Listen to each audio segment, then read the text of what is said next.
So hello everyone, welcome to our vlog. This vlog is going to be about entire guide that you need, everything that you need to know to plan a trip to Jim Corbett National Park. You visited there recently and have just come back, so we thought why not share with you an entire guide, what kind of safari you can take, what kind of accommodations you can go to. So let's start. So something about Jim Corbett National Park. Jim Corbett is the first national park of India. It was established in 1936 during the British colonial rule.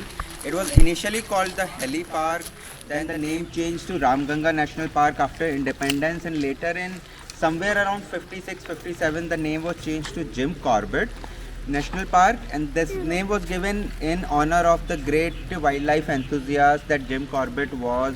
There are many stories around here about Jim Corbett. One of the prominent ones is that he saved the entire area from one of the man-eater tiger, and that too he didn't take any of the prizes that were announced at that time for that purpose. So he is considered as one of an honorable personality out here. Some of the villages outside actually celebrate his birthday every year as well. Spread around in the area of 500 square kilometers. It's one of the pretty big national parks of India. It is also it also has the largest population of tigers across all the national parks in India. So pretty popular tourist place to come to and visit, especially for people who are visiting Nainital. This is in the foothills, so obviously makes sense to come here. Park or CTR Corbett National Park is divided into around 8 zones. Each are exclusive and there are limits to the number of vehicles that can go into each of these. So you need to get them reserved earlier. There is an official website which makes it easy to do that. Safaris are available both in canter and gypsies depending on your taste and how you want to visit the place. And we'll talk more about what kind of safari and what's the pros and cons later in this video. So how do we reach Jim Corbett? In case you are looking for air travel, Pantnagar is the nearest airport. It's about 50 kilometers from Jim Corbett. However, it's only a domestic airport and a very recent airport, so there isn't a lot of air traffic available. Still, that's an option and you can look for it. The other bigger airports are Lucknow and Dehradun, which both have the park in their catchment areas. So those are good options as well. For international flights, Delhi is the nearest airport, which is about 250 kilometers away. So those are your options if you're looking for air travel. In terms of rail travel, Ramnagar is the nearest railway station. It's about 12 kilometers from the park, and it's on the Delhi-Moradabad route. So there are a few trains that do pass through this route. You'll have to check on specific trains which stop because it's not a very big station, but given the nearness to Jim Corbett, a certain amount of trains do stop from tourist purpose. The best way according to us is to come to Delhi and drive down to Jim Corbett. It's about 250 kilometers from Delhi, which takes about 5 hours of running time. Roads are pretty good. You start with the Meerut Expressway, that is NE3, sorry, and then take the NH9, which takes you through Moradabad and then further down to Ramnagar. Roads are pretty good. Infrastructure in India has developed pretty fast, so these are all tolled roads with segregated upstream and downstream ways. So for Jim Corbett, you've got two different ways that you can experience a safari. One of them are the canters that you see behind me, and especially for Dikala range, that's the only option if you are coming for a day visit and not staying in the lodge. For all the other zones, you can take a gypsy ride, which is a little bit more private and you have more flex. That canter has to follow a schedule. It needs to go back for the next lot to come in. But overall, it's a great ride.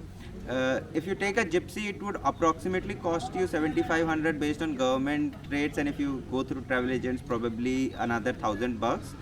For a canter ride, it's about 1,500 per head. If you go through travel agents, it would end up being something around 2,500 per passenger.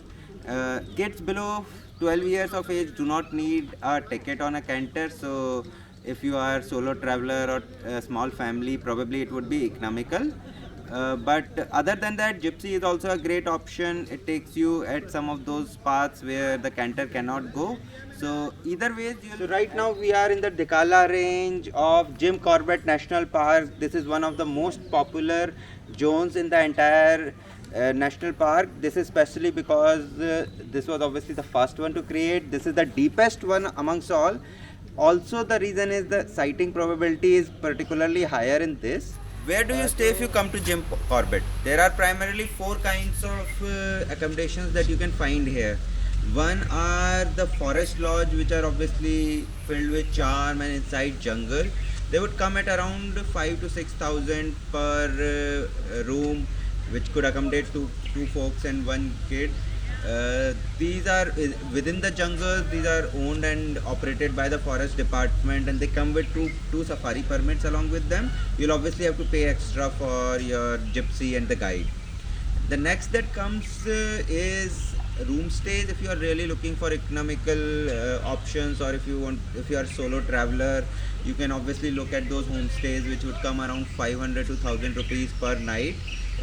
Decent, not luxurious obviously, and you'll have probably shared facilities to a large extent, but would be a good place to get a bed. Next is some of the relatively okayish hotels, decent accommodations. They would come in range of around 2500 to 6000 depending on the location and the kind of facilities that you are looking for. These are the most popular ones among tourists because they do provide those all the facilities and amenities while still not being exorbitantly pricey. And then at last you have the resorts, the big hotel chains, the Tajes and welcomes by ITCs, which would come at around 20,000 plus range. These are obviously luxury facilities with everything that you need. So these are options that you can choose. We stayed at two resorts during our stay. One was near the Danagari Gate, which was our Dikala Safari. So we chose one closer to that, which was Leh Reserve Resort. It was pretty good, a nice place for the price that we paid, and pretty much all the facilities were there. Great service. Then next night we stayed at a place called Roar Resort. Roar Resort was more into the wild, within the jungle.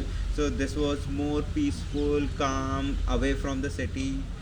After you've done your safari, the first thing you may hear about it is the Gargia temple. It is a very popular temple of goddess Gargia along the Kosi river. Pretty scenic location, built on a hilltop. You climb up a flight of stairs, but pretty good place to be, spiritual and scenic and panoramic. Next that you would hear a lot, next you'll hear about is the Danagari Museum. It is located right at the Danagari gate, so if you're taking the Dikala safari, you'll obviously visit it along with it. It is a pretty good museum, large in size relative to what you would expect, and covers a lot about wildlife, how did Jim Corbett came into existence and everything, so you may want to visit that as well. Another great thing to visit would be Corbett Falls, especially if you're coming in the monsoons or a rainy season, because Corbett Falls would have a lot of water and the speed and the intensity would be pretty good at that time. It is located slightly away from Ramnagar, so you'll have a 20-minute drive from Ramnagar, but again a pretty good location. If you want to drive further down, there is a Corbett Museum. It's located around the foothills of Nainital.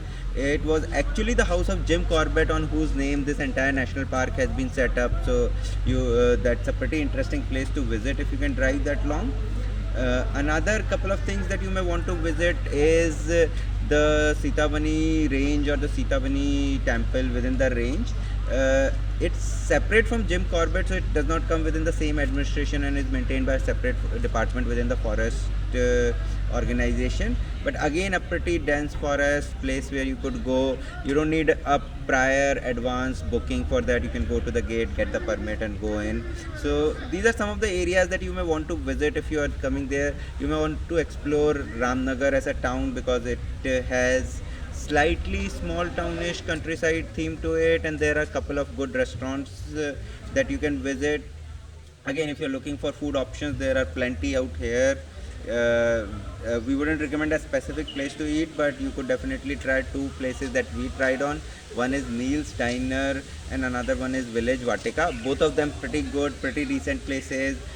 You wouldn't get wrong with them. Good food, good ambience, nice location. So you may try one of these if you want, if you are looking for options. But there are plenty of them around there, and everyone, each of them have some mystic charm about themselves. So pick what you like. But these were two of our explorations, and we did obviously like both of them. Now let's talk about money, right? You come to Jim Corbett, but you have in mind how much I'll end up spending here. So we'll talk about some of the broader expenses that we experienced when we came here. One is obviously your gas or the ticket prices of reaching Ramnagar or Jim Corbett, wherever you are. So we spent we were on the road trip, so we spent some amount on gas, which was about 5,000 in all from Delhi. Another major expense would be your accommodation. So we stayed for 2 nights. It came out to be about 3,000 per night, so 6,000 for the room accommodation. Another big expense would be safari. So safari expense would depend on what option you choose. If you're looking for a gypsy safari, it would come at about 8,000 per safari, including your guide and taxes and everything. So that was in a nutshell all that you need to know before you start planning a trip to Jim Corbett. It's a pretty good place, so you would definitely want to plan a trip out there if you're going into this region. Especially if you are planning a trip to Nainital, definitely don't miss Jim Corbett. We talked all about the budget that you can think of, the places that you can cover within and around Jim Corbett, kind of accommodations available, and where you could eat. Hopefully, so look forward, even if you don't sight a tiger, enjoy the wilderness, enjoy the woods, enjoy the raw nature that it's there in true form. So we hope we would have excited you a bit to come to Jim Corbett and have fun and enjoy the nature. If you've got any questions, feel free to comment. If you've not yet subscribed, please subscribe to our channel, like this video because it helps us with the algorithm, and then we'll continue bringing you more destinations, more places to visit, and a lot more fun hopefully you have with us. Until we bring our next video, stay tuned, watch our other videos, and then hopefully we'll be back soon with new content and new videos. Bye. Please like and subscribe our video. Bye.